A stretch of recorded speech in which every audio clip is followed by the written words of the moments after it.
Hello Faith friends! Welcome to another We Reflect series. I am Angel and I will be your Gospel sharer for today.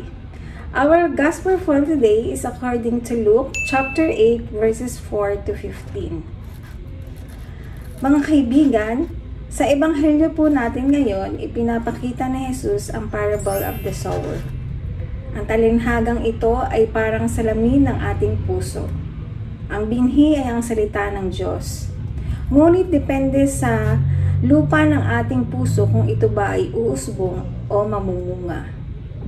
Kung tayo abala at distracted sa mga alalahanin at kasiyahan ng mundo, baka hindi mabunga ang salita.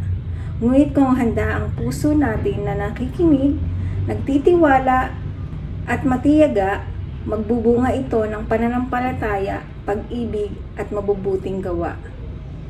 Kaya tanungin natin ang ating mga sarili. Ano ba ako ngayon? Hard soil, rocky soil, thorny soil, or good soil? Ang paanyaya ng ating Panginoon ay malinaw. Gawin nating mabuting lupa ang ating mga puso. Bukas, mapagkumbaba at matayaga sa pananampalataya sa Kanya.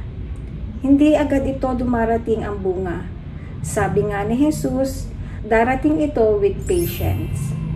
Ibig sabihin, ang pagbabago at bunga ng salita sa buhay natin ay dadaan sa proseso, sa pagsubok at mga pagpapursige. Manalangin tayo sa araw-araw na tayo ay maging good soil, open, patient, and faithful, upang ang salita ng Diyos ay mamunga ng may pagmamahal, kabutihan at pananampalataya sa Kanya. So bago po ako magtapos sa aking sharing for today, samahan niyo po akong magdasal para po isapuso natin ang gospel at salita ng ating Panginoon ngayon. Panginoon, salamat po sa inyong salita na parang binhi na nagbibigay buhay. Patawarin mo kami kung minsan kami naging matigas, mabato, at natabunan ng mga alalahanin ng mundo. Linisin at ihanda mo ang aming puso upang maging mabuting lupa, handang tumanggap at magbunga ng pananampalataya, pag-ibig at kabutihan. Tulungan mo kaming maging pasensyoso at tapat hanggang sa dulo. Amen. Maraming salamat po at patuloy niyo po kaming subaybayan at suportahan sa aming mga We Reflect series video na naka-upload po sa aming Facebook, YouTube channel.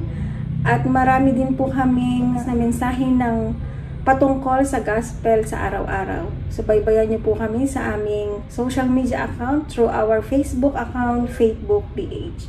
Maraming salamat po and God bless!